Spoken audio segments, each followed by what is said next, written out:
Olá, saudações a todas e a todos. É uma imensa alegria recebê-los mais uma vez no programa Grandes Pensadores do Brasil. Hoje nós temos a honra e a imensa satisfação de receber aqui o professor José Dari Crem, do Instituto de Economia da Unicamp, um grande pesquisador, um grande estudioso aí das relações de trabalho, da economia do trabalho. Eu pessoalmente acompanho suas reflexões, suas publicações. Professor, antes de mais nada, seja muito bem-vindo aqui à Escola Superior de Advocacia da OAB São Paulo e agradeço já antecipadamente em nome de todos os advogados de São Paulo e do Brasil em particular. Jorge, nós que agradecemos o convite, será uma satisfação poder fazer esse programa para a Escola Superior de Advocacia aqui da OAB de São Paulo. Obrigado. Professor Dari, nós vivemos um momento muito particular, né, digamos, da vida humana, em particular, da existência do ser humano, né, uma pandemia talvez sem precedentes, né, com alguma similitude aí com a gripe espanhola, mas enfim, com uma série de particularidades muito próprias relacionadas com a população e com a facilidade com que o vírus viaja hoje de avião, enfim, de trânsito e por aí vai. Então, eu tenho dito nas minhas reflexões próprias sempre que há duas formas da gente perceber a relação de emprego após essa pandemia. Uma, que parece ser o discurso que o governo já incorporou, é a de que a crise vai deixar muitas sequelas na economia e vai ser preciso intensificar ainda mais o movimento de desregulamentação e flexibilização da proteção social. A outra, que me parece mais acertada, é da gente realmente constatar que, de fato, a situação, a pandemia, de um modo geral, ela nos mostra a importância que tem a relação de emprego no nosso contexto social, né? Eu costumo, inclusive, usar um exemplo muito prático, que aquela pessoa que comprou a ideia do empreendedorismo, do autoempreendedorismo, do microempreendedor individual, que ganhava muito mais do que os empregados, às vezes no mesmo tomador de serviço, no mesmo estabelecimento, rapidamente percebeu a necessidade e a importância daquela pequena proteção que a relação de emprego ainda dá, daquela garantia de pagamento até o 5º dia útil do mês subsequente, algum acesso a algum sistema de proteção social, descanso remunerado, nem que seja para antecipá-lo na hora da crise, mas um período de descanso remunerado, um pagamento complementar ao final do ano, enfim.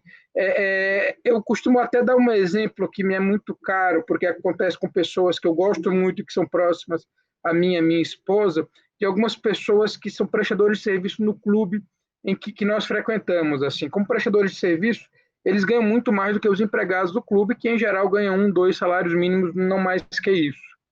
Mas, agora, eles com essa ideia de empreendedorismo mesmo, de autoempreendedorismo, ser chefe de si mesmo, eles costumavam dar aulas particulares, negociando diretamente preços e horários com o cliente, nesse clube, em outros clubes, em algumas academias, e tinha um padrão de vida e uma arrecadação perceptivelmente muito maior do que a dos empregados do clube. Mas na hora que a pandemia veio, e eles ficaram impossibilitados, como ainda estão, diga-se de passagem, de prestar e de continuar prestando serviços dele, eu tenho certeza absoluta que eles perceberam muito rapidamente a importância, ou que a pequena proteção que a relação de emprego ainda pode dar para si, para a sua subsistência e a de seus familiares. E, além disso, eu gosto de usar o exemplo também dos trabalhadores em plataformas digitais, que eu acho que a crise ajudou a mostrar muito claramente que esses trabalhadores em plataformas digitais precisam de algum tipo de proteção e precisam rápido de algum tipo de proteção. Eu costumo destacar 2 exemplos que foram muito afetados em extremos opostos, né? O dos entregadores, que têm tido demanda, têm tido trabalho, mas são possivelmente a categoria mais exposta à contaminação e, depois de contaminação, a transmissão do vírus para os próprios familiares, porque talvez seja uma categoria que no período mais restrito, digamos assim, de convivência social, mas tenha interagido com outras pessoas, com outras categorias. Então, assim, é indiscutível que essas pessoas precisam de algum tipo de regulamentação da sua proteção à saúde, alguma forma de tutela da sua saúde e segurança. E outros condutores do Uber, né, que sempre são exemplos muito muito utilizados para discutir o trabalho das plataformas digitais. Essas pessoas precisariam de uma proteção, alguma forma de proteção aos rendimentos, porque a demanda pelo trabalho deles ali no auge do isolamento social teve uma redução absolutamente abrupta, que obviamente também coloca em risco a sua subsistência e a de seus familiares. Então, assim, ficou muito nítido que essas pessoas precisam de proteção à saúde e de proteção à renda, ao rendimento, aos seus pagamentos. Agora, mesmo com isso, que para mim parece muito claro, o governo tem reforçado um discurso de acentuar a reforma, as mudanças feitas recentemente, começando por uma mudança sindical. E eu sei que você tem feito uma série de pesquisas já analisando os impactos da reforma trabalhista no sindicalismo e no sistema de proteção do país desde 2017. E eu queria fazer uma provocação que era exatamente essa. Diante do que já foi pesquisado, né, do que você já pôde constatar, e desse cenário que está desenhado à nossa frente, né, o que você imagina para o futuro da atuação sindical a partir do que já foi feito, do que possivelmente será feito na sequência, digamos, da atividade parlamentar no Brasil? Jorge, você coloca uma série de questões muito instigantes que tem a ver com as pesquisas que nós realizamos aqui. Eu vou reagir ainda de forma mais desordenada a alguns desses primeiros aspectos para fazer uma reflexão e vou terminar respondendo concretamente a pergunta sobre a questão sindical, tá? Então, acho que a primeira questão que acho que tem nós sempre pensar é o seguinte: a pandemia, ela evidencia certas tendências que estavam em curso no mundo do trabalho, tanto do ponto de vista da regulação como do ponto de vista do emprego, tá? Obviamente, para você ter possibilidade de proteção, você precisa ter empregos, né? Essa é a primeira condição necessária. E o nosso caso aqui, nós temos um problema que é estrutural, histórico brasileiro, que tem muito mais gente disposta a trabalhar do que ocupações sendo oferecidas, e esse problema já acontecia antes da pandemia, se acentuou fortemente depois da crise 2015 e 2016. Tá? Então, a primeira questão é, quando a pandemia surge, nós já temos um contingente muito expressivo de pessoas que estão fora de uma relação de emprego e que vão desenvolver atividades próprias, por conta própria. Qual é a novidade nos últimos anos? Que antes, essa atividade mesmo mais informais, por conta própria, estava muito localizado em segmentos mais empobrecidos da sociedade, né, das ocupações. No período mais recente, né, essa instabilidade, essa insegurança da ausência de proteção social e do trabalho por conta própria também atinge segmentos médios da sociedade, né? Pessoas que não conseguiram se realocar. E você tem um outro processo que você relatou, que é muito forte, em que os próprios empregos que foram oferecidos nos últimos anos, eles tendem a pagar uma remuneração muito baixa, ter um grau de precariedade muito elevado, que estimula, inclusive, algumas pessoas a abandonar esse emprego e buscar outras ocupações que pudessem ter um pouco mais de renda. Só que, exatamente, e fortalece uma perspectiva política fortemente colocada da ideia de cada um ser empregador de si mesmo. Tá?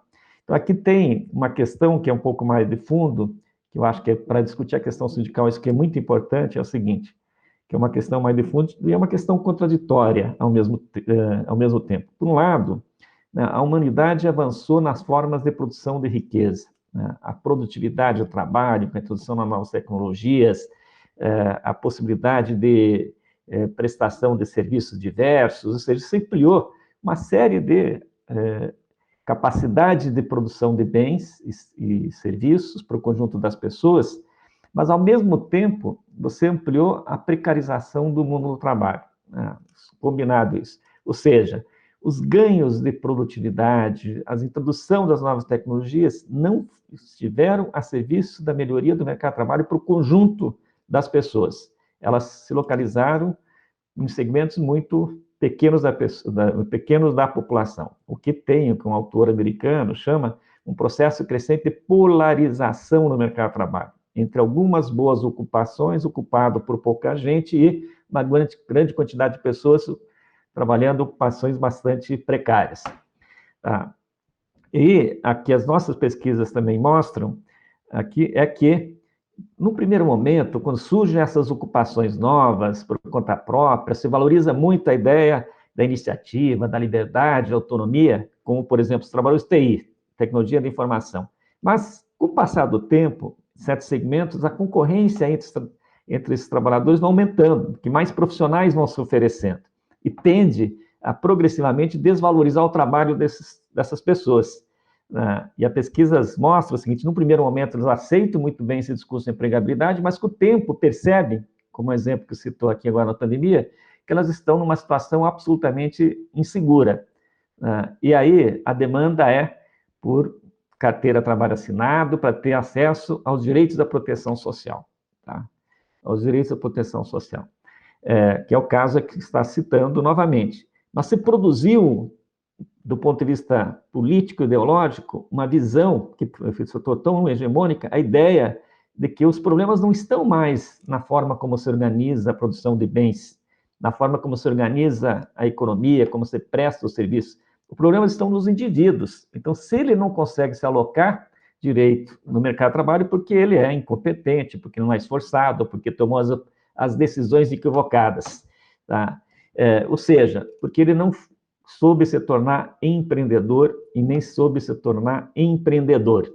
Tá? Então, as responsabilidades são colocadas, colocadas para os indivíduos, né, pelas suas opções feitas. Tá? Claro que isso, no caso brasileiro, isso é um problema, porque historicamente já uma grande quantidade de pessoas estavam nessa condição mais vulnerável, insegura, instável. Tá? E com essa visão, aqui você não estruturou o mercado de trabalho. O mercado de trabalho continuou sendo desorganizado. Depois até posso aprofundar um pouco mais isso. Ao não se estruturar o mercado de trabalho, se afeta com esse discurso também, para responder mais diretamente a sua questão, eu sei que tem muitas outras provocações aqui que você fez na sua introdução, que achei super impertinente, mas para entrar na sua questão, se afeta também a capacidade de ação coletivas. Porque o discurso predominante hegemônico é de que os sindicatos são um estorvo, né, para resolver os problemas do mercado de trabalho. Você tem, desde os anos 70, nos países centrais, aqui nos anos 90, com mais clareza, um ataque sistemático à organização sindical, uma tentativa de desmoralizar os sindicatos da liderança. É verdade que o sindicalismo muitas vezes dá razão para isso, né, com algumas das suas ações e práticas, mas eu acho que, do ponto de vista mais geral, há um ataque sistemático à organização sindical. E esse ataque se intensificou, no caso brasileiro, nos últimos tempos, a partir da reforma trabalhista de 2017 e agora com a postura do governo Bolsonaro.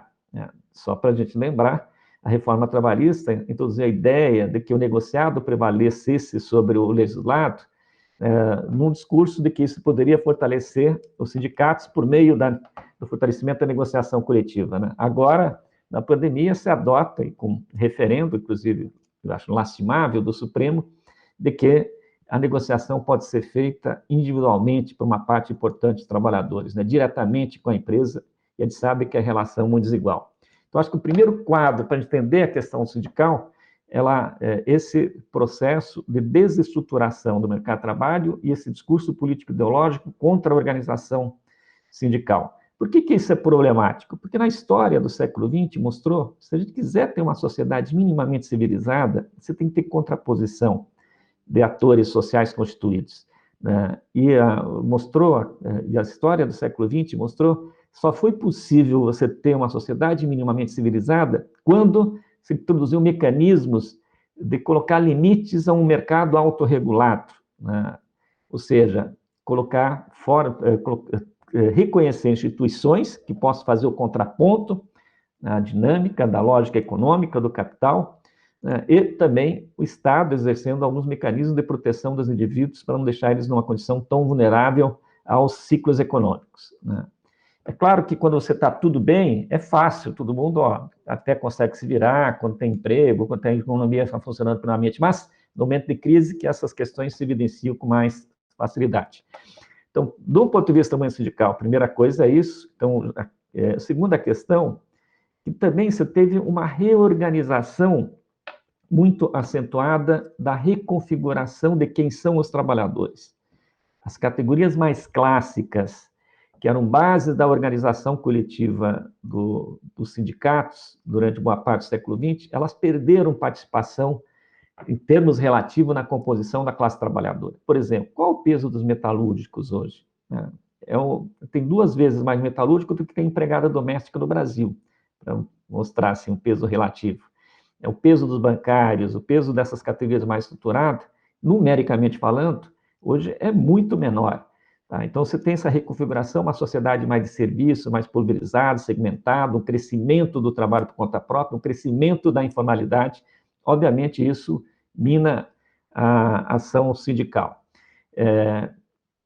E terceiro aspecto, aqui há uma ação política, aí sim, mais explícita, de exclusão dos sindicatos do jogo democrático na sociedade brasileira, eu acho. E é isso, e essa política começa com a reforma trabalhista de 2017, quando eu sempre fui favorável a uma reforma sindical, tá? Não sou contra a reforma sindical, a gente tem que ter sindicatos representativos, tem que ter uma organização sindical que, de fato, represente o conjunto dos trabalhadores, que preste conta para a sociedade, as instituições públicas têm um papel importante a ser cumprido na sociedade.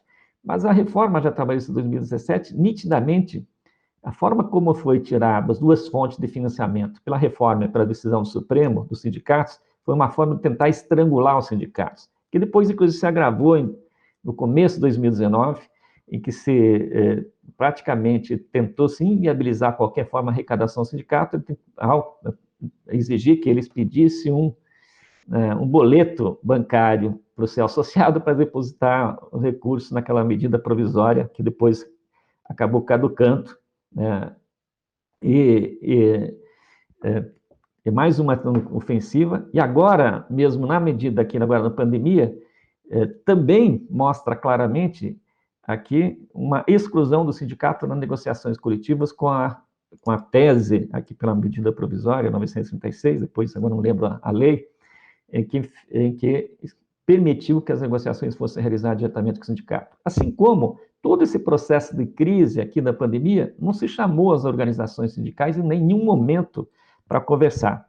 E a gente sabe, pelas experiências internacionais, os países que foram mais bem-sucedidos no enfrentamento à pandemia, tanto sanitária como no sentido de conter os efeitos deletérios sobre a economia, sobre o emprego, são países que fizeram algum tipo de concertação com os atores sociais, com os entes federativos, ou seja, que tiveram coordenações políticas e econômicas para enfrentar esse contexto absolutamente inesperado e adverso. Então, nesse sentido, os efeitos da reforma está dentro de um certo projeto de excluir os sindicatos do jogo democrático, de tentar sufocar a sua própria existência, e, infelizmente, a decisão do Supremo foi referenda a essa lógica. Sempre numa lógica que não tem fundamento econômico, mas é a justificativa utilizada do ponto de vista econômico, a lógica de permitir o melhor funcionamento dos negócios, ou seja, dando maior liberdade para a empresa gerir a relação capital-trabalho, que isso tende a ter um efeito de proteção, ou tende a ter um efeito melhor sobre o nível de emprego. Tese que não tem nenhuma comprovação empírica, historicamente falando, né? Mas é uma tese que perpassa hegemonicamente o Congresso Nacional, que perpassa o governo federal e que perpassa o próprio Supremo Tribunal Federal, né? Mas para mostrar que ela é muito hegemônica. Ou seja, a tese de que, sábado, inclusive reafirmado pelo presidente do nosso país, de que quanto menos direito, mais emprego você tem. Essa tese não tem comprovação empírica, isso é um discurso ideológico, dá para dizer. É um discurso que não tem base na realidade fática, porque todos os estudos nossos mostram exatamente o contrário. A dinâmica do emprego é muito mais complexa, depende de muitos outros fatores, e as políticas de flexibilização do mercado de trabalho não foram garantidoras de nível de emprego. A reforma trabalhista foi exatamente isso um dos principais argumentos que são utilizados. E os resultados das nossas pesquisas mostram que essas promessas não foram efetivadas. Isso antes da pandemia. É claro que a pandemia é uma outra situação excepcional, nova, mas não foram realizados. Então, nesse sentido, para concluir, para a gente poder conversar com mais tempo, posso aprofundar uma série de outros aspectos também que se levantou na questão inicial. Os sindicatos, no primeiro momento, se enfraqueceram, esse jogo. Os sindicatos perderam força, mas também existem sinais de certa recuperação da atividade sindical. Por exemplo, a pesquisa do Ibope sobre o índice de confiança social nas instituições mostrou um crescimento de 10% na confiança na instituição sindicato, já em 2019. Então, assim como agora, durante a pandemia, aqui, uma série de ações sindicais, mesmo com todas as restrições, estão sendo feitas, assembleias virtuais, negociações coletivas, mesmo permitindo acordos individuais, as grandes empresas prevalecem no ambiente de negociação coletiva, porque até, desse ponto de vista, um parênteses, até para a empresa, que é um pouco mais, isso uma entrevista nossa revelou isso com clareza, então não é uma afirmação da minha cabeça, um diretor de recursos humanos, uma grande multinacional, nos falou numa entrevista, dizendo o seguinte: para nós, aqui, acordar com o sindicato nos dá segurança, né? Porque é muito mais fácil a gente poder gerir isso do ponto de vista coletivo, através de um acordo, do que fazer individualmente com cada trabalhador, né? Então, ele brincou, no final da entrevista, a seguinte expressão: o sindicato é um mal necessário, claro, na visão empresarial dele. É um mal necessário porque dá bases para fazer algo mais concertado, e isso dá uma certa estabilidade nas relações e é melhor para o próprio funcionamento da empresa, no caso que ele estava fazendo, respondendo isso à nossa entrevista. Tá? Então, eu acho, por isso que eu acho inadmissível, e do ponto de vista social do futuro, isso é um escalabro, para mim, pelo menos, esse jogo de tentar aniquilar os sindicatos, como isso esteve muito presente no cenário brasileiro nos últimos tempos. Claro que com isso, não quero esconder os problemas sindicais que existem, claro que existem muitos, mas a gente tem que pensar, assim como na política, a política tem muitos problemas, mas imaginar uma sociedade em que a política seja excluída, também se perde a perspectiva de pensar o futuro, de pensar um processo mais civilizado, de pensar um processo de melhor distribuição de renda, de maior justiça social. Então, são instituições que têm suas imperfeições, seus problemas, mas são instituições extremamente necessárias. Tá? Então, isso é lamentável. Também posso dizer ainda, por último, que eu acho que os sindicatos também estão, isso eu não ia, vou acrescentar aqui na resposta, eu acho que os sindicatos também estão desafiados, de certa forma, a se reinventar. Porque a instituição sindicato não é uma instituição que está pronta, acabada, uma concepção fechada na sua forma de organização e nas suas estratégias de ação.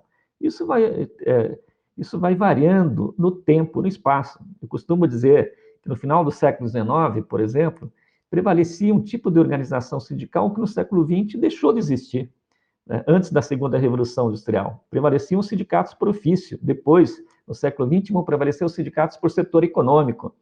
A negociação coletiva não era uma realidade do século XIX. A ação sindical era uma ação sindical voltada para a proteção do mercado, né, do trabalho, para quem o sindicato representava, que eram os trabalhadores qualificados, né? No século XX, se cria o sindicato por setor econômico e, com base na negociação coletiva, vai se avançando na constituição de direitos, na melhora de condição de vida dos trabalhadores que esses sindicatos representam, né? E dando uma certa, garantindo certas condições para enfrentar as instabilidades econômicas que são típicas de qualquer sistema capitalista, né? Os ciclos econômicos são próprios da própria dinâmica capitalista aqui no correr dessa história. Então, os sindicatos se reinventaram pós-segunda Revolução Industrial. Agora, eu acho que os sindicatos também estão desafiados, talvez, a se reinventar, a ter uma ação mais horizontalizada, a ter uma ação em rede, uma capacidade de abranger uma pauta mais diversificada dos trabalhadores nas situações que eles se encontram hoje, a apostar, eu acho, numa regulamentação mais universal do direito de trabalho como cidadania, aqui, né, para o conjunto dos assalariados e dos conjuntos trabalhadores, ou seja, garantir algum nível de proteção social, né, ao conjunto das pessoas. Ao renovar suas formas, seus discursos, porque eles precisam conseguir aglutinar esses segmentos mais médios, jovens, que hoje têm ainda na sua formação, uma certa distância com esse mundo sindical, que foram educados nessa sociedade com subhegemonia muito forte do neoliberalismo. Então, os sindicatos também estão desafiados a se reinventar nesse contexto, e aqui, com a pandemia e com todos os desafios enfrentados da reforma, eu espero que haja um processo de chacoalhar os sindicatos, inclusive para sair seus processos acomodatórios que estavam já acostumados e implemente novas estratégias de ação coletiva e formas de organização que consigam abarcar quem são os trabalhadores na sua complexidade e heterogeneidade de hoje. Muito bom, muito obrigado, professor Crey. Eu vou te fazer uma outra pergunta, né, bem relacionada com essa sua primeira resposta já, que é sobre o que o sindicato, você já percebe os sindicatos fazendo para tentar recuperar esse protagonismo, e mais importante ainda, né, o que você recomendaria para os sindicatos, né? Eu percebo, fazendo uma análise histórica, né, da evolução da sociedade civil, é muito claro, fica muito nítido perceber que os sindicatos tinham, no começo do século XX, um protagonismo inegável, né? Então, assim, basta que você veja, por exemplo, o Tratado de Versailles, né, a importância que eles tiveram naquele momento histórico, né? Então, naquele momento, os sindicatos eram a grande voz da sociedade civil. Eu até tenho uma hipótese que eu nunca pude experimentar, mas que permeia as minhas reflexões, que eu acho que a representação da sociedade civil ela dispersou demais. Então, assim, se naquele momento o sindicato era essa voz, né, de repente surgem muitas associações, ONGs, OCIPs e outros entes de representação da sociedade civil, de uma certa maneira, começam a assumir papéis que naquele momento histórico os sindicatos exerciam com uma importância tremenda. E aí eu perguntaria exatamente isso, né? O que os sindicatos têm feito nesses últimos anos, né, para retomar esse protagonismo, digamos assim, na representação da sociedade civil, e o que, na sua percepção, você imagina deveria ser feito? Nós temos, acho que tem uma questão um pouco mais de fundo, é o seguinte, que eu acho que durante boa parte desse século XX, essa questão capital-trabalho, ela estava muito no centro de todas as preocupações de organização da vida social, né? Que até o século XX, os trabalhadores praticamente participavam muito pouco da vida política nacional, né? O direito universal de voto, né, todo cidadão voto, ele é conquistado no começo do século XX em boa parte dos países, né? Quando os trabalhadores conquistam esse direito de voto, eles começam também a participar da vida política e começam a colocar o tema do trabalho na agenda nacional, né? Então, isso vai, inclusive, quando Bismarck cria a Previdência na Alemanha, no final já do século XIX, é uma resposta um pouco a esse movimento. Assim como, então, o Rubensbaum mostra no Mundo do Trabalho, que esse tema vai ganhando espaço na agenda política. Ele precisa ser considerado. E os trabalhadores também se organizam para participar dessa cena política nacional. Tanto que, se você pegar, né, do final do século XIX até o final da Primeira Guerra Mundial, você tem um boom de sindicalização, de organização do movimento operário, né, que, inclusive, vão participar depois, né, do Tratado de Versalhes. Tem um boom de partidos de base operária que vão sendo criados, e essa agenda vai entrando para valer na vida política nacional. Então, você tem essa capacidade do sindicato de vocalizar aquilo que naquele momento tensionava mais fortemente a sociedade, uma sociedade que estava se desenvolvendo, que estava se industrializando, né, logo após a Segunda Revolução Industrial, uma sociedade que estava fortemente se urbanizando, tá?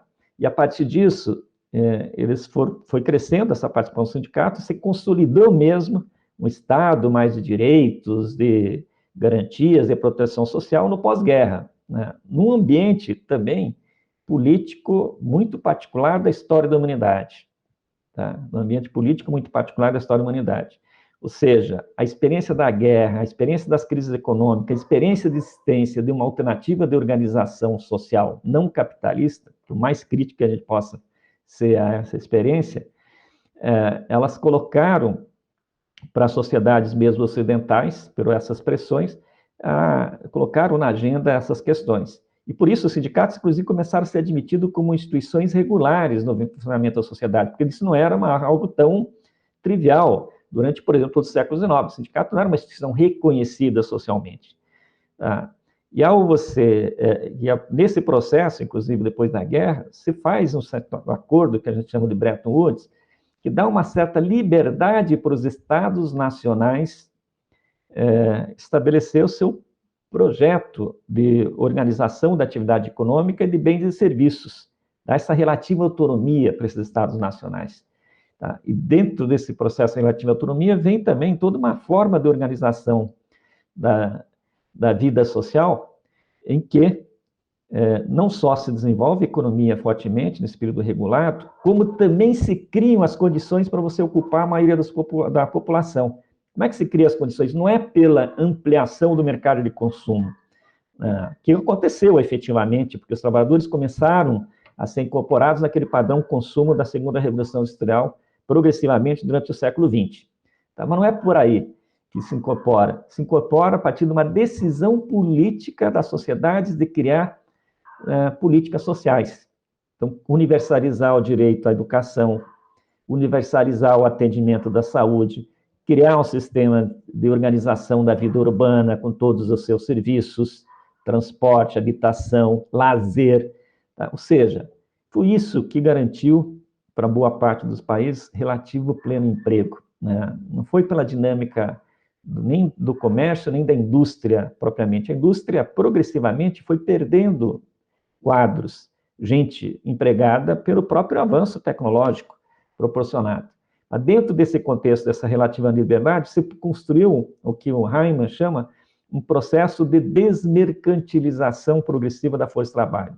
Ou seja, a ideia de que atrás de quem vende, de quem trabalha, tem uma vida humana, tem uma família a ser preservada e, portanto, é fundamental garantir condições e proteções para essa pessoa não se sujeitar aos ciclos econômicos, né, que são próprios da atividade capitalista, não sujeitar a esses ciclos econômicos.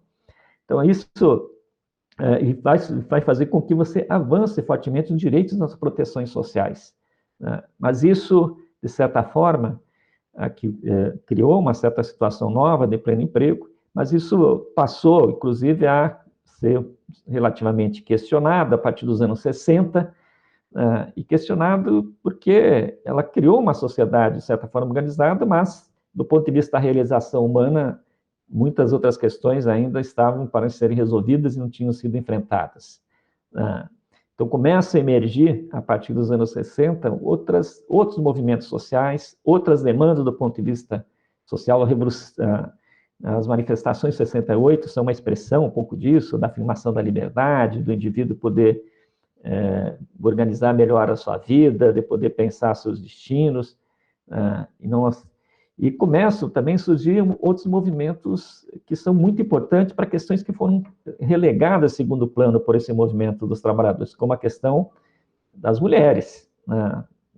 A questão da exploração do patriarcado, que é uma tradição muito forte nas sociedades ocidentais, na diferença entre homens e mulheres.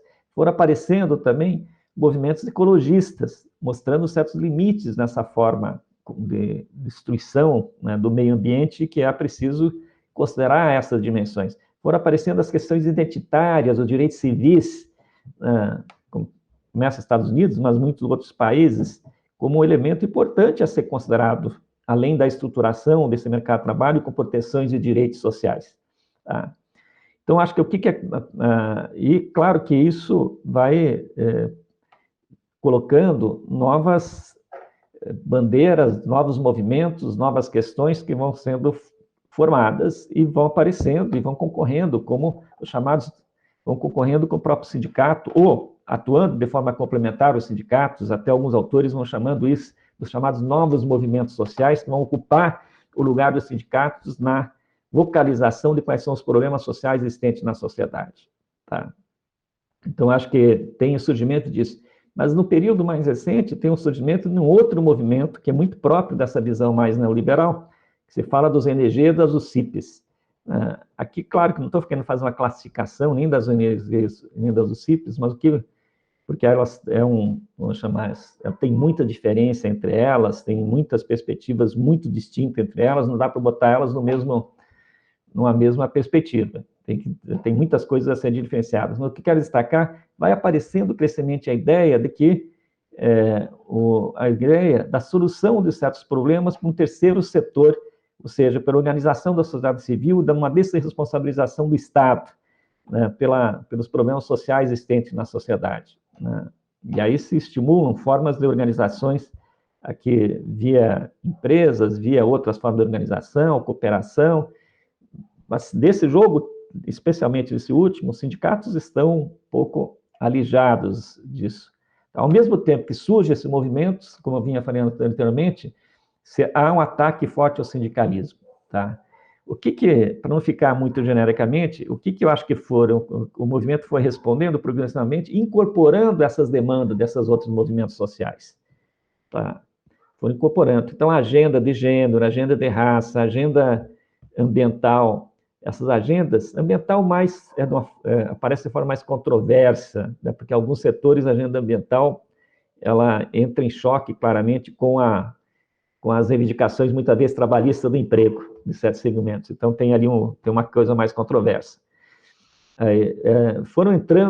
Esses outros temas foram entrando na agenda, e os sindicatos precisam conviver com uma outra realidade.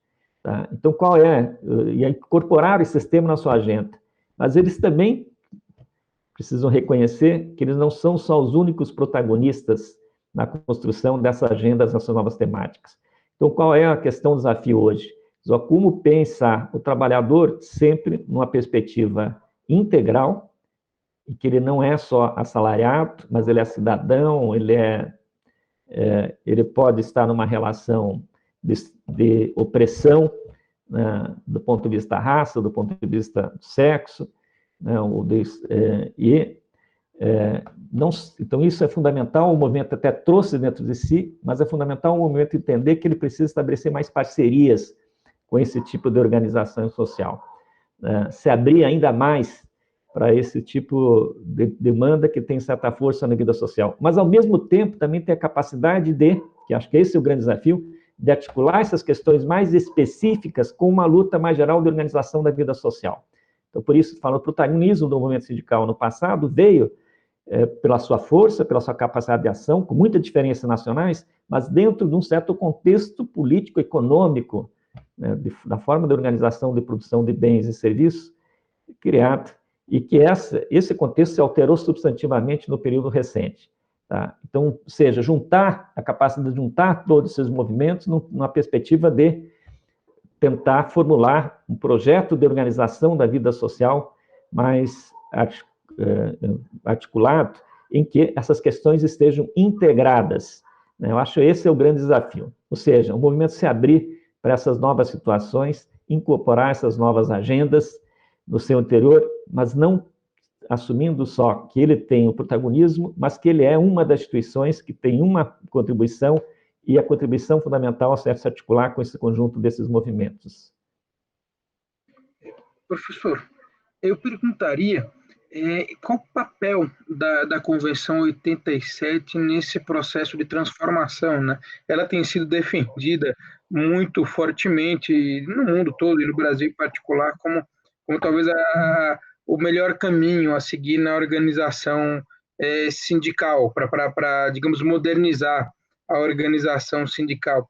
Eu perguntaria se, na sua opinião, ela de fato tem uma contribuição inegável para dar, e qual seria essa contribuição, e o que experiências de outros países, experiências estrangeiras, podem nos dizer a respeito da importância da adequação do modelo de organização sindical, do sistema sindical aos ditames da Convenção 87, e de que maneira essa adaptação ajudaria os sindicatos a enfrentar esses desafios atuais? Primeiro, claro que o Brasil não é signatário da Convenção 87 do OIT, né? Todos nós sabemos disso. Eu acho que temos que diferenciar três questões aqui. Primeiro, existe aqui, do ponto de vista histórico, isso é muito importante, existe uma inflexão do papel do Estado na sua relação com movimentos trabalhadores. Tá? Isso se tornou muito fortemente hegemônico nos últimos tempos. A ação do Estado não é no sentido de respeitar a liberdade e autonomia sindical. A ação do Estado, no caso brasileiro, a partir de 2017, claramente, mas também não é uma experiência só nacional, outros países não é tão acentuado isso, né? É uma ação do Estado no sentido de tentar dificultar a vida sindical, né? Tentar fragilizar a organização sindical de uma forma explícita. Então, a convenção, nesse sentido, seria um avanço até se o Estado respeitasse, de fato, a autonomia dos sindicatos poder se organizar efetivamente na sociedade, tá? Então, acho que essa é a primeira questão. A segunda questão, que eu acho, aí é uma opinião muito particular minha, a Convenção 87, ela foi considerada por uma parte importante do movimento sindical como uma certa panaceia para resolver seus problemas de organização, tá? Eu acho que isso foi um certo exagero na análise aqui. Os problemas sindicalistas são mais profundos do que a sua regulamentação. É claro que uma regulamentação ajuda muito a você organizar os sindicatos. Isso é uma experiência histórica, né? Estava lembrando hoje pela manhã de que quando se implementa o New Deal nos Estados Unidos, no Roosevelt, ele coloca entre as medidas o fortalecimento da negociação coletiva da organização sindical como uma forma de tentar conter, né, a depressão econômica naquele momento, né, de segurar o poder de compra dos salários como forma de reativar a economia, né? É uma das estratégias adotadas. E ele estimula a formação, inclusive, do Congresso, Congresso dos Trabalhadores Industriais, dos Operários Industriais, né, o CEO, naquele momento histórico. Então, como ação, porque achava aquilo importante do ponto de vista da organização da vida social, tá? Então, ou seja, uma ação que fortaleceu o movimento sindical. Hoje, pelo contrário, o que é o discurso hegemônico predominante é uma ação de enfraquecimento do movimento sindical. Então, a simples adoção da Convenção 87, ele não vai resolver os problemas estruturais que o sindicalismo enfrenta, porque a profundidade da crise é muito maior do que isso. Tem a ver com essa visão hegemônica de mundo, de responsabilização dos indivíduos, de desresponsabilização do Estado, tem a ver com a reorganização da produção de bens e serviços, tem a ver com a forma como a globalização está estruturada, que é muito desfavorável ao trabalho, e tem a ver com a reconfiguração das classes trabalhadoras, no seu sentido mais heterogêneo, né, e tem a ver com a própria crise das instituições de representação criadas durante o passado e que hoje estão em questionamento, tá? Então, ela é muito mais profunda, a questão da crise. O desafio é muito maior do que só a Convenção 87 do OIT. Em terceiro lugar, eu manifestei, eu acho também que a nossa forma de estrutura sindical não é uma estrutura sindical favorável à organização dos trabalhadores. Eu sempre fui favorável que você tivesse uma estrutura sindical baseada em liberdade e autonomia, no fim da unicidade sindical, né, que a contribuição sindical não fosse compulsória, mas entendendo, sim, que o Estado tem que ter um papel importante no sentido de garantir as possibilidades da ação coletiva e do financiamento dos sindicatos não são empecilho para isso acontecer, né, do ponto de vista formal legal, ou seja, ter uma legislação de suporte, de sustento, de apoio, que garante os sindicatos, de fato, atuar na vida social, porque isso é muito importante para a sociedade, para a democracia, para pensar um país civilizado, tá? Então, nesse sentido, mesmo sendo favorável, reconhecendo que isso é uma questão fundamental a ser buscado, né, a questão da liberdade e autonomia sindical, enfim, dessas formas de tutela, mas tem que reconhecer que, nesse momento, a medida por si só, ela não seria capaz de sanar os problemas existentes no sindicalismo brasileiro, né? Então, eu acho que a gente tem que fazer, aí nós temos que apostar num processo de renovação mesmo sindical, que pode vir por dentro da estrutura existente ou pode vir um movimento novo, né? Como, por exemplo, essa questão dos entregadores. Vamos ver agora a greve do dia 25. Na 1º de julho, nós podemos dizer que foi uma manifestação muito bem sucedida, conseguiu sensibilizar a sociedade. Acho que depois de 3, 4 anos, é a primeira vez que a questão do trabalho ganhou densidade no debate nacional, né, mostrando a necessidade de proteger esses trabalhadores aqui dos entregadores ou das plataformas digitais, né? Nesse sentido, foi uma greve muito bem sucedida, mas também é uma greve com suas contradições, né, manifestações, com suas tensões internas. No movimento, há uma clara divisão entre os que defendem, né, que defende a tese que é um vínculo de emprego, e os que são bico e querem ser regulamentados mais como autônomos. Até tem a Associação dos Autônomos e tem o Sindicato dos Entregadores ou dos motofretistas aí, né? Então, você tem esses 2 tipos de organização, o sindicato e a associação, de novo, para mostrar um pouco essa complexidade. Porque, no fundo, estou chamando a atenção, acho que a solução dessa questão passa para a gente conseguir convencer a sociedade inteira que a gente tem que repensar um pouco, né, o próprio lugar do trabalho na sociedade contemporânea. Tá? Eu costumo dizer o seguinte aqui, e essa questão da organização coletiva entra em última instância isso. Né? Na lógica como nós organizamos a produção de bens e serviços nos últimos anos, ela não é capaz de gerar ocupações minimamente dignas para o conjunto das pessoas disponíveis para trabalhar. Ela é totalmente incapaz. Como ela é incapaz, até agora conseguiu convencer as pessoas que o problema são elas, né? E muitas pessoas têm que usar a criatividade para se virar e encontrar alguma ocupação. Mas aqui, ó, mesmo com essa questão aqui agora dos entregadores, qual é um pouco o discurso, uma motivação grande da greve? No começo, não, a gente foi para o trabalho autônomo porque a gente ganhava mais, né, dava maior retorno. Mas agora, a nossa situação mostra o seguinte, a gente está ganhando menos, a nossa situação é muito precária, muito instável. Tá? Mesmo os autônomos têm essa demanda, coloca claramente isso. Tá? Então, porque você tem muita gente sobrando. E aí a gente vê, ainda tem lista de pessoas que querem entrar nesses sistemas aí das plataformas digitais, porque não encontram nenhum tipo de ocupação, e esse problema vai ficar mais grave. Então, acho que a gente tem que pensar, não tem como não resolver essa questão, a não resolver substantivamente isso. Aí, na minha perspectiva, isso exigiria pensar isso de uma forma bastante mais articulada. Ou seja, a gente tem que lembrar que boa parte das ocupações são socialmente definidas. Elas não são dadas simplesmente por uma dinâmica econômica. A dinâmica econômica, o tipo de serviço que é feito, o tipo de ocupação que é realizado, é socialmente definido. Por exemplo, nos últimos anos cresceu fortemente os serviços. E o crescimento de certos serviços tem a ver com o índice de concentração de renda na sociedade. Né? Então, quando você tem uma sociedade muito desigual, você consegue produzir alguns tipos de serviços que refletem esse grau de desigualdade na sociedade brasileira. Então, ou seja, no fundo, o que estava falando do pós-guerra anteriormente, eu penso que a solução um pouco mais coletiva para as questões passa, fundamentalmente, por você redefinir o nosso modelo de desenvolvimento. Como é que a gente faz um modelo de desenvolvimento que seja ecologicamente sustentável? E aí, se a gente quiser fazer uma coisa ecologicamente sustentável, tem como criar muito emprego, muita ocupação, que a gente tem que cuidar melhor da natureza até para a sua preservação.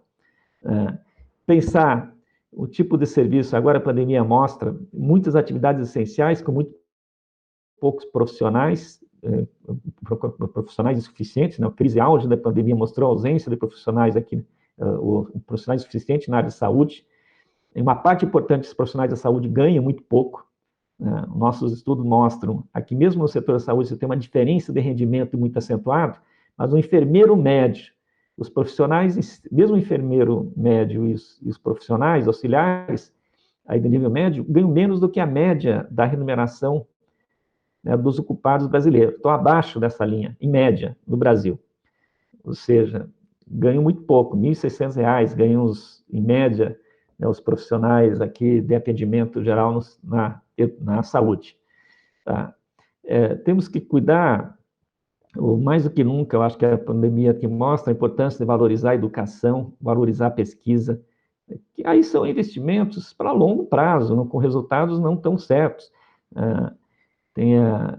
Até na área da saúde, talvez ele tenha que criar, assim como nós temos corpo de bombeiros, que tem um grupo de profissionais extremamente bem treinados e à disposição para os incidentes, eventuais acidentes que ocorram, aí se mobiliza essas pessoas, talvez aqui tem que ter um grupo mesmo de profissionais qualificados na área de saúde, que possa ser mobilizado, porque a perspectiva de você superar essa pandemia, agora com vacina e tudo tal, existe, mas todos os infectologistas falam que a possibilidade de ter novas pandemias diferentes no curto espaço de tempo é real, também dado a forma como o planeta está sendo judiado, com essa questão.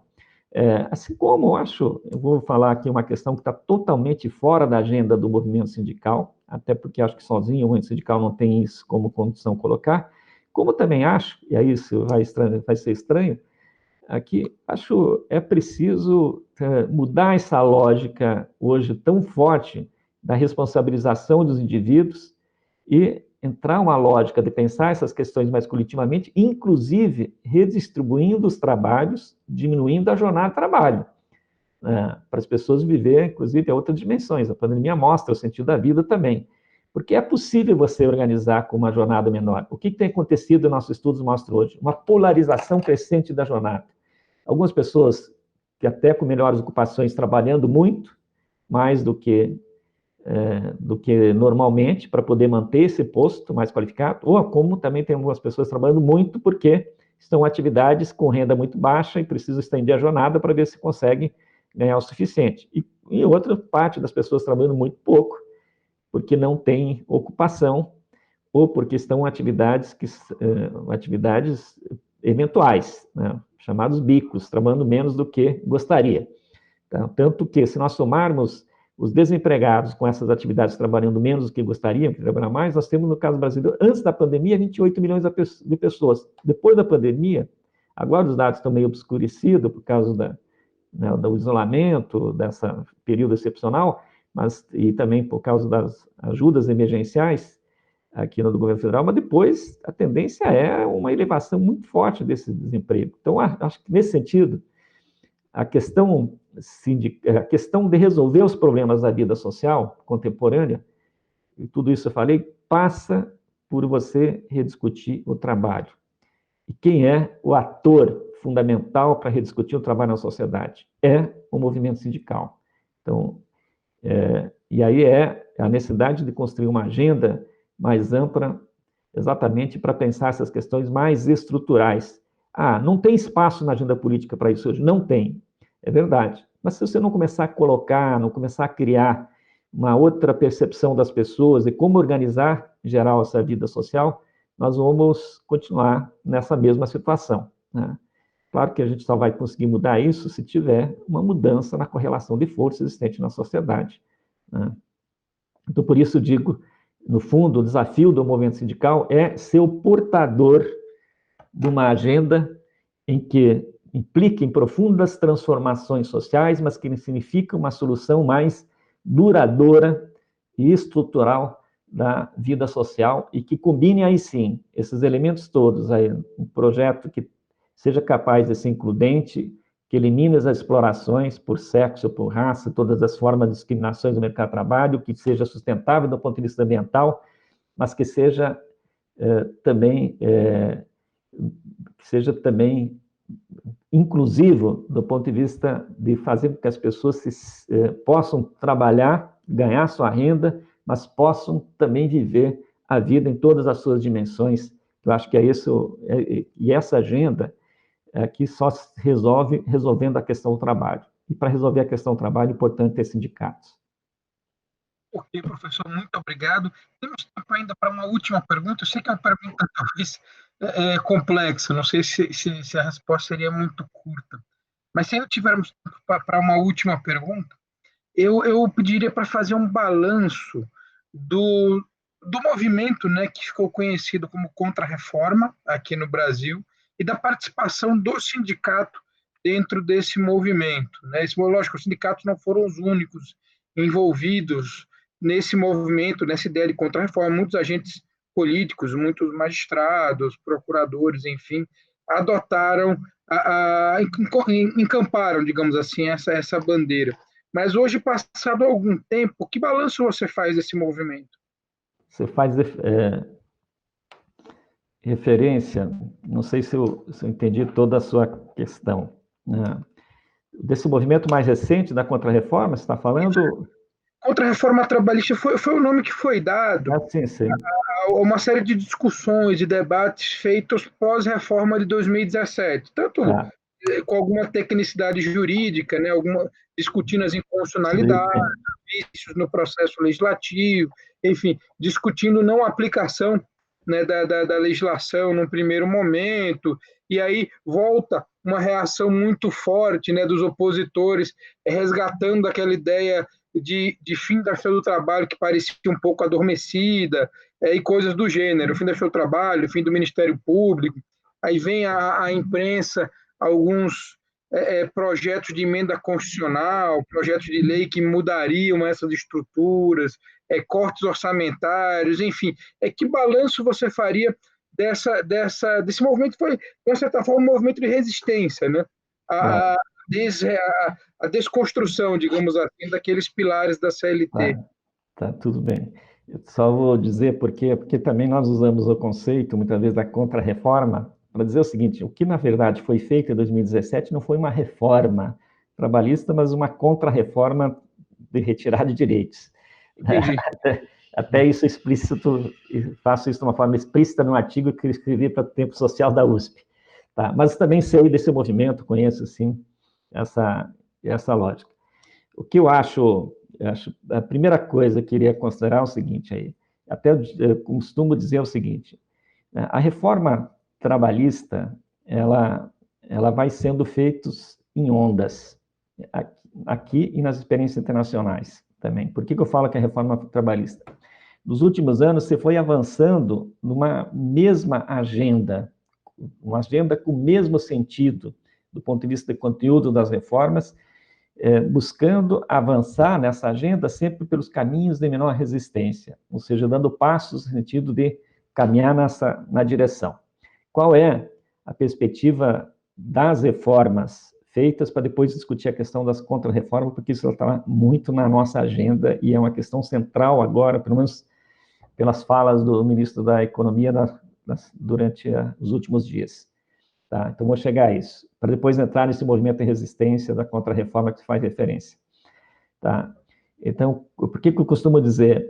É impressionante se analisar, inclusive comparativamente internacional, como os temas das reformas trabalhistas têm similaridade entre si. Né? Sempre estão se buscando formas alternativas aos contratos padrões, né? Os chamados contratos atípicos. Isso é um conteúdo.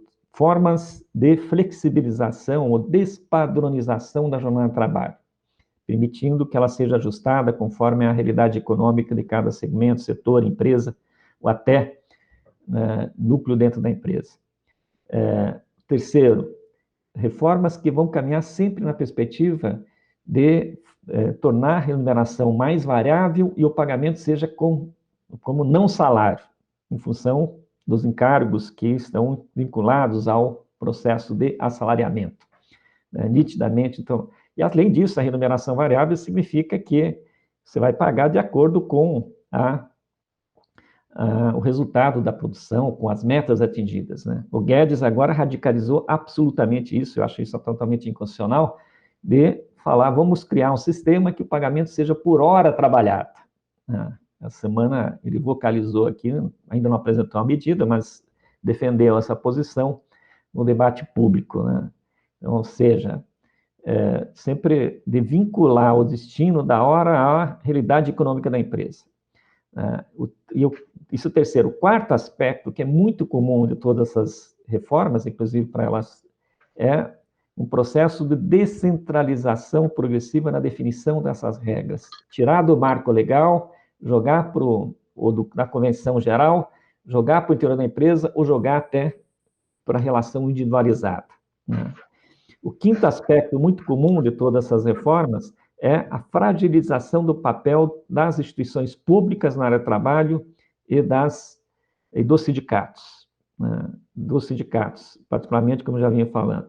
Até porque, para a reforma poder ganhar efetividade, nos termos que ela está sendo proposta, ela precisa fragilizar essas instituições públicas que atuam na área do trabalho e fragilizar os sindicatos. As instituições públicas, no caso brasileiro, a Justiça do Trabalho, ela é uma justiça que dirime os conflitos existentes na relação capital-trabalho, mas cria parâmetros, né, de como a legislação vai ser aplicada por meio dos seus julgamentos, né? Então, ela, nesse sentido, ajuda a definir as regras que são estabelecidas na relação capital-trabalho. Tanto que boa parte da reforma trabalhista de 2017 foi para contrapor certas jurisprudências criadas no âmbito da Justiça do Trabalho, né? Não foi nem para alterar regras existentes na CLT, mas para atuar do ponto de vista da jurisprudência.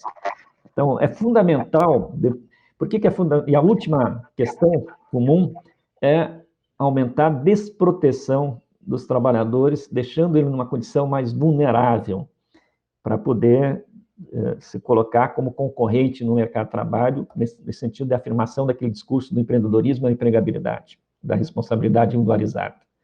Esses 6 aspectos, é impressionante, olhando um pouco comparativamente, como eles estão comuns nas reformas trabalhistas. É claro que as ondas de reforma vão avançando conforme o nível de resistência existente na sociedade brasileira, né? E qual é a lógica um pouco das reformas dessas ondas, sempre? É isso que eu queria avançar.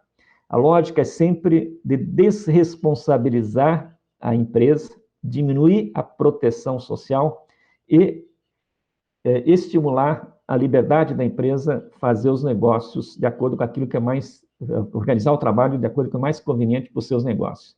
Ou seja, ampliar a liberdade do empregador, definir de forma unilateral as formas de contratação, uso e remuneração do trabalho.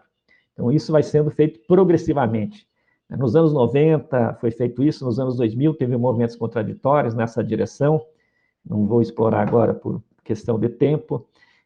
A reforma 2017 foi feito isso, e agora novamente vem isso. Sempre a justificativa é usada, que isso é fundamental para dinamizar a economia, para dar competitividade, para gerar emprego, gerar produtividade, para gerar emprego. Os nossos estudos mostram que o resultado dessas reformas não efetivaram essas promessas realizadas, né, sob sua justificativa. Então, essas não realizaram. A economia, por exemplo, depois de 2017, não teve crescimento esperado, né? A propensão a consumir diminuiu. O índice de competitividade do Brasil em relação internacional diminuiu, olhando o resultado da nossa balança de pagamento, né, nossas contas externas. A produtividade do trabalho piorou, até porque muita gente foi jogada em trabalhos muito precários, né, como vendedores de bala nas esquinas, aqui que nós vimos nas grandes cidades. É claro que isso não acrescenta para a produtividade, né, do país, nada disso. Então, esses índices econômicos não apresentados nenhum dos resultados esperados pela reforma.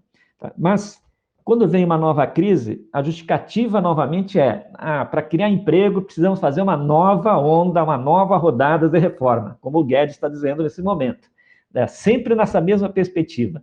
Sempre nessa mesma perspectiva, e é uma perspectiva de fragilizar e desconstruir os direitos trabalhadores. Agora, a proposta é da tal radicalidade, por isso desculpa, fiz toda essa questão, mas eu precisava falar isso. É uma proposta de tal radicalidade, se ela for efetivada, aquilo que o Guedes está anunciando, é de você ter um marco zero de proteção social, né, praticamente. Você não tem nada. Aí, se você não tem direito ao trabalho, não tem sentido ter instituições do trabalho para proteger esse direito. Então, progressivamente, essas instituições vão sendo atacadas. Tá? Então, por um lado, isso. E aí, por outro, agora entrando para responder as suas questões, então, ou seja, só enfatizando mais isso, desculpa, quero dar muita ênfase a isso, porque acho que é muito importante. A gente tem que ficar muito atento, porque se de fato é isso que o Guedes está propondo, ainda está no campo do discurso, não está no campo das medidas efetivas, né? Vou ressalvar isso, né? Porque depois que apresentar a questão concreta, vamos ver como é que essa questão tramita, né, no judiciário. Tá? Então, ainda que isso está no campo do discurso, isso a gente precisa ter cuidado, porque se isso for efetivado, isso vai ser o fim do direito do trabalho, vai ser o fim da proteção, vai ser o fim dos direitos trabalhistas. E aí, infelizmente, o Supremo Tribunal Federal aqui abraçou essa agenda econômica, esse discurso de que a regulação, a proteção aos trabalhadores é um empecilho para o emprego, mesmo não tendo nenhuma experiência empírica. E eu faço questão de dizer isso, ó. Se nós olharmos no comportamento do mercado de trabalho brasileiro, para não entrar nas experiências internacionais, quando que o emprego cresceu mais fortemente no Brasil nos últimos anos? Foi entre 2004 e 2014, 2013 com mais intensidade. O crescimento do emprego nesse período não tem nenhuma relação com as reformas trabalhistas feitas pelo governo Fernando Cardoso em 90. Pelo contrário, quando você melhorou a dinâmica do emprego, você ter proteção carteira assinada é um diferencial, e até os trabalhadores reivindicaram ter a carteira assinada quando tem mais poder de barganha de negociação, né? Isso nós sentimos na prática, aqui, todos nós. Então, não tem nenhuma evidência empírica, porque a questão do emprego é de um grau de complexidade, de uma série de fatores que precisam interagir, que não só é dada pelo crescimento econômico, mas é dado na forma como esse crescimento econômico é operacionalizado, né? Na forma como ele é operacionalizado. E também no papel político das instituições públicas, sindicatos, que vão garantir se ele é mais formalizado, menos formalizado, mais protegido, menos protegidos. Tá? Então, não tem nada a ver com isso. Mas esse discurso volta à tona, novamente, à evidência agora no cenário nacional. Então, o que eu... e agora, olhando a questão, onde que estão os movimentos de resistências que eu vejo? Os sindicatos, de fato, conseguiram se fragilizar. Mas mesmo fragilizados, nossas negociações, o resultado das negociações coletivas que nós estamos analisando, nós podemos encontrar alguns movimentos de resistência, viu? Por exemplo, tem categorias que proíbem o contrato intermitente, né? Consegue colocar na convenção coletiva, tem categorias que resistem à flexibilização absoluta da jornada de trabalho, né? Porque ela preserva também a condição de vida das pessoas. Aqui estou com vontade de fazer um parênteses aqui, e vou fazer, desculpa. Aqui, a questão da jornada parece uma coisa tão trivial, assim, vamos adaptar a questão da empresa. Historicamente, quando se vai regulamentando a jornada de trabalho, isso não tem a ver só com proteger a condição de saúde e de vida de quem trabalha.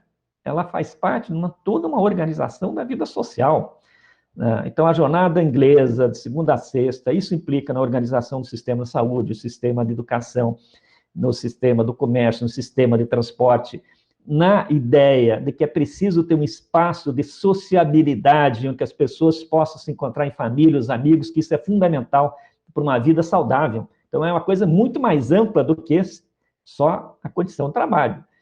Claro que quem está numa condição de trabalho flexível sabe que isso, para a sua saúde, para a sua condição pessoal, é ruim. Mas isso é mais amplo do que isso. É pensar na organização da vida social, para mostrar as implicações mais profundas da regulamentação do tempo do trabalho. Então, fechado a parênteses, onde que tem um movimento de resistência, que a gente consegue perceber? O movimento sindical, fragilizado, mas alguma resistência, mas vários pontos da reforma estão sendo efetivados de uma forma...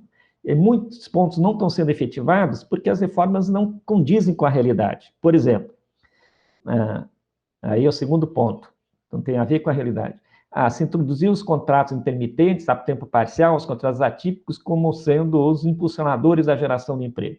Não aconteceu isso. Não está acontecendo isso. Os dados nossos mostram que é residual o número de trabalhadores contratados a tempo parcial intermitente, por exemplo. Por que é residual? Assim como os contratos por prazo determinado, introduzido no governo Fernando Henrique, também não apresentaram efetividade. Por que não apresentaram efetividade? Porque o nosso mercado de trabalho já é flexível na sua forma de constituição. A empresa tem liberdade de despedir. E, num contexto de crise econômica, a opção preferencial dos setores mais fragilizados, que empregam, foi contratar como informal, que é uma condição ainda mais insegura e não por contrato intermitente. Então, não resolveu o problema.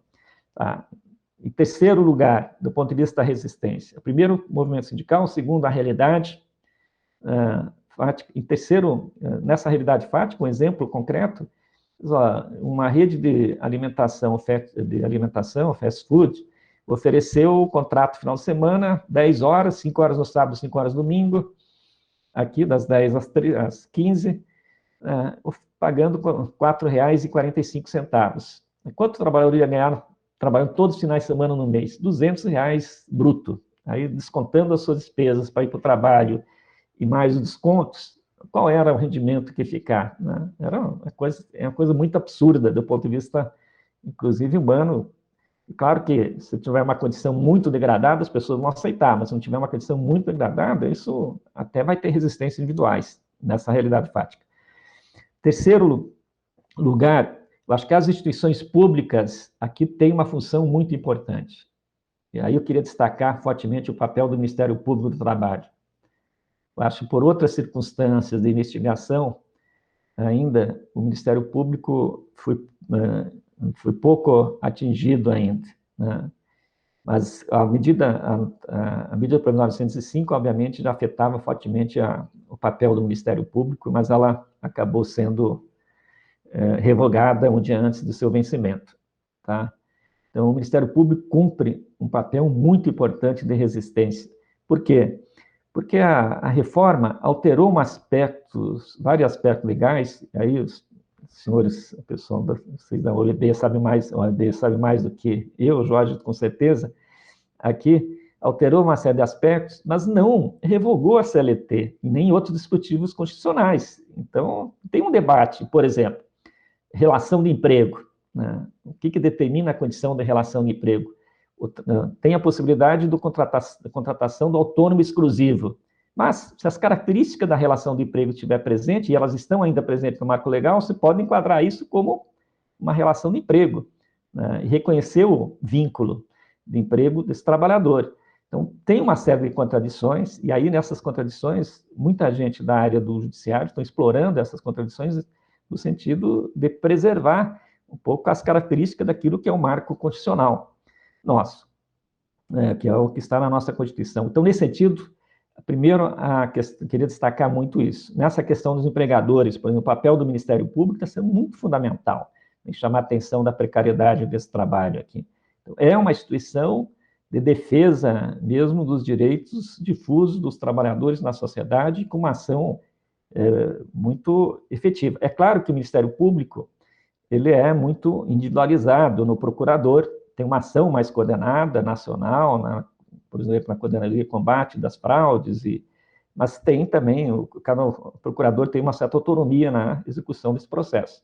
Mas, efetivamente, acho que tem uma atuação hoje que é muito importante, e eu reconheço muito importante do Ministério Público do Trabalho, que valorizo demais. Segundo lugar, a Justiça do Trabalho, ela é uma instituição também muito importante, mas em processo de disputa interna sobre a interpretação das regras da reforma, né, e com posições muito diferenciadas, né.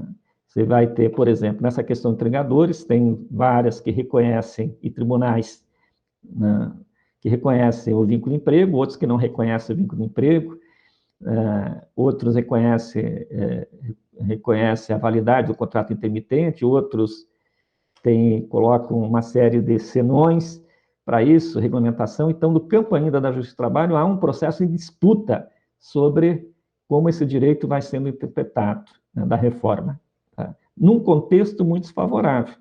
E nesse processo de disputa, aí tem uma tese do Carlos Henrique Rohr, defendido na London School, que mostra, ele faz um comparativo sobre a flexibilização em relação aos trabalhos, das relações de trabalho nos anos 80 e 90.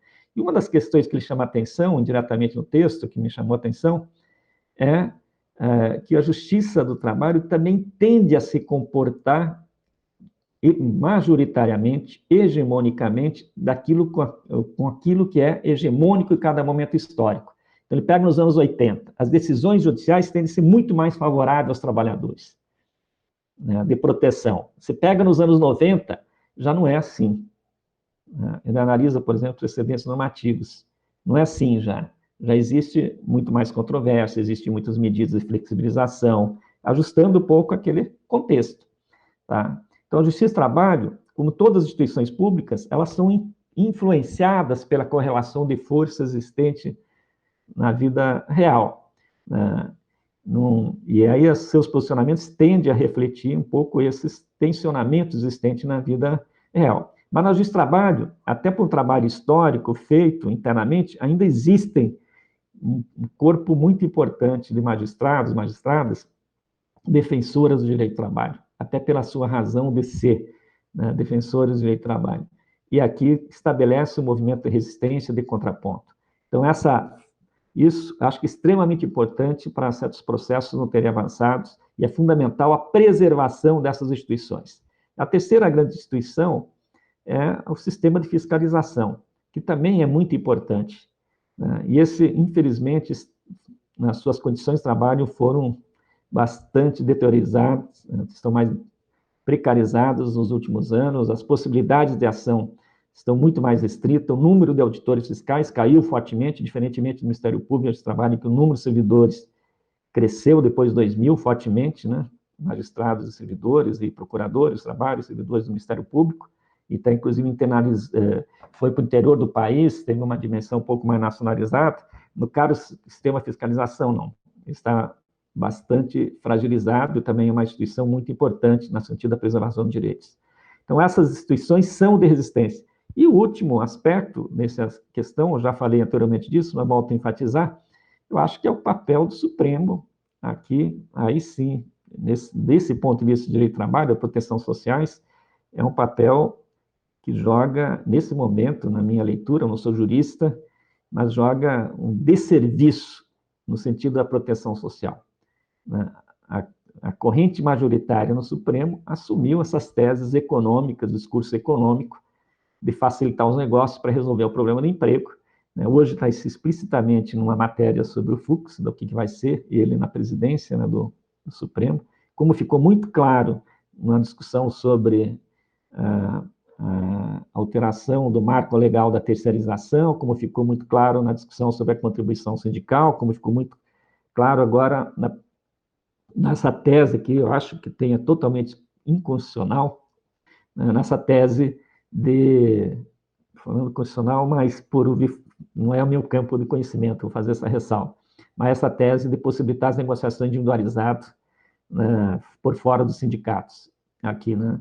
Então, acho que e aí sim, ela referenda, o papel do Supremo referenda esse conteúdo das ondas de reforma que eu estava fazendo referência aqui, né? Então, joga contra. Mas é um campo ainda de disputa, e é importante ainda que tenha essas resistências nas instituições públicas, e que espero que o movimento sindical consiga se reorganizar para também conseguir imprimir um maior nível de resistência, porque não é possível a gente pensar uma sociedade civilizada, uma sociedade com integração social, sem ter direitos e proteções sociais para todas as pessoas que fazem parte dela.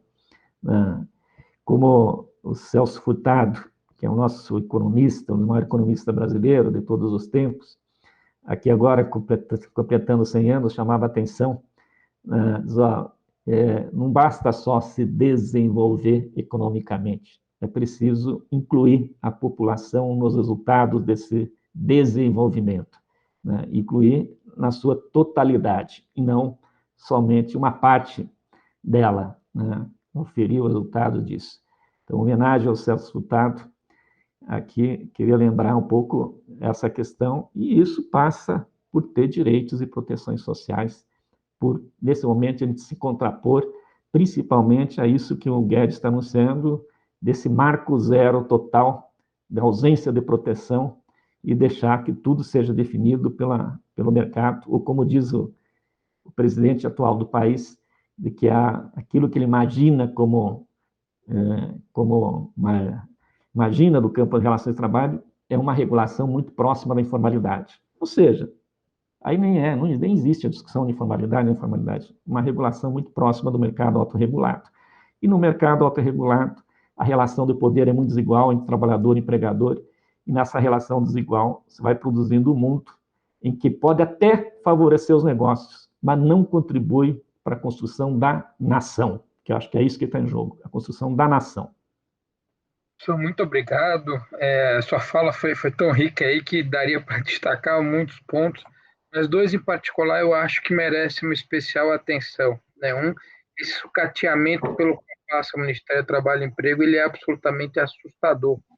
E ele cria, inclusive, uma lógica muito, muito perversa, né? A gente chegou a um ponto, com o passar dos anos, que a gente tem muito mais é, é, é, juízes do trabalho do que auditores fiscais do trabalho, sem nenhum demérito para os magistrados, né? Minha esposa, inclusive, ela é juiz, ela é da Justiça do Trabalho, eu acho a carreira absolutamente fantástica, mas na hora que você tem mais juízes para condenar o empregador a pagar as horas extras não quitadas espontaneamente nos últimos 5 anos, do que fiscal para ir na fábrica verificar se elas estão sendo pagas, mais juiz para indenizar o empregado, exatamente, condenar o empregador a indenizar o empregado que perdeu uma perna, do que fiscal para ir lá ver que a máquina oferece risco e interditá-lo, eventualmente orientar mudanças ou o que seja. A gente começa a ter um sistema que passa a ser muito mais repressivo do que preventivo, né? E isso claramente não está certo, né? Assim, isso nitidamente não está certo, né? O repressivo ele tem que existir, mas ele tem que existir para ser acionado naquelas situações em que não é possível absolutamente prevenir. Isso torna ainda mais grave no Brasil, quando você percebe que nós temos uma tradição, e isso vai para além das relações de trabalho, né, em tudo, que é uma tradição que não respeita muito o cumprimento espontâneo das normas, né? A gente precisa ter fiscalização para cumprir as normas, né? Então, assim, tem que ter malha fina para as pessoas não sonegarem, tem que ter bafômetro para as pessoas não beberem, né? E tem que ter fiscal para as pessoas cumprirem as leis trabalhistas, senão não vão cumprir, porque sai muito mais barato. Então, esse é um ponto que eu acho absolutamente relevante. Assim, daria para destacar muitos outros, a fala foi muito rica, mas esse em particular essa em particular é uma tecla que eu venho batendo há muito tempo. A gente está subvertendo completamente a lógica de, de proteção do trabalho quando permite que isso aconteça. Mas, professor, eu queria. Nós já avançamos um pouco no tempo, eu queria agradecer imensamente, em nome de todos os advogados e advogadas de São Paulo, do Brasil, a sua participação, os seus esclarecimentos, suas ricas lições. Agradecer a todos que dedicaram um pouquinho do seu dia também aqui a acompanhar esses ensinamentos e deixá-lo com a palavra final aí para as suas manifestações finais. Eu que agradeço a oportunidade. Nós precisamos olhar um pouco a realidade de forma multidisciplinar, né? Então, nos aproximando da economia, do direito, da sociologia e de todos os outros campos do conhecimento. Acho que isso exige de nós, hoje, não olhar a realidade social de forma fragmentada, mas olhar ela de forma integral. E olhar integral significa fazer esses diálogos, aqui que a gente aprende também muito. Então, parabenizo a OAB por abrir esses espaços, desse espaço, né, diálogo com outras disciplinas do conhecimento. Reafirmo que acho que é fundamental a gente pensar nessa temática, porque nós não estamos falando de proteção de direitos de alguns, simplesmente nós estamos falando que tipo de país que a gente quer construir, né? Quando você sinaliza, para dialogar muito com isso, de um governo que acaba, depois de 50 anos, o Ministério do Trabalho, 60 anos, né, melhor dizendo, 70 anos também, né? Acaba o Ministério do Trabalho, depois de todo esse período, aqui é uma sinalização muito ruim do ponto de vista do que você pretende construir como, né, construir como nação. E se você quiser construir uma nação, de fato, e inclusão das pessoas, e a história mostra isso, você tem que ter mecanismos de direitos e proteções sociais. E, portanto, acho, nesse momento, é um momento de resistência a essa lógica de desconstrução de direitos que nós estamos vivenciando, e resistência com todas as forças sociais que pensam a ideia de construir um país, de construir uma nação, e não simplesmente de viabilizar negócios, porque eu acho que isso não é a questão que está colocada para pensar a nação. Tá? É verdade que economias têm a sua importância na estruturação da vida social, mas a economia é uma ciência social que tem que estar subordinada ao atendimento da necessidade das pessoas, né? Ou seja, a economia tem essa dimensão social, e isso foi totalmente revertido. Esperamos, com essas atividades, ganhar expressão e força para a gente ir mudando um pouco a visão hegemônica hoje sobre esse campo do direito do trabalho, o campo das relações de trabalho, o campo da organização coletiva dos trabalhadores. Obrigado pelo espaço e um abraço a todos que nos estão ouvindo, e vamos nos cuidar para a gente sair bem dessa pandemia e aí poder ter forças para construir algo diferente que nós estamos vivendo hoje.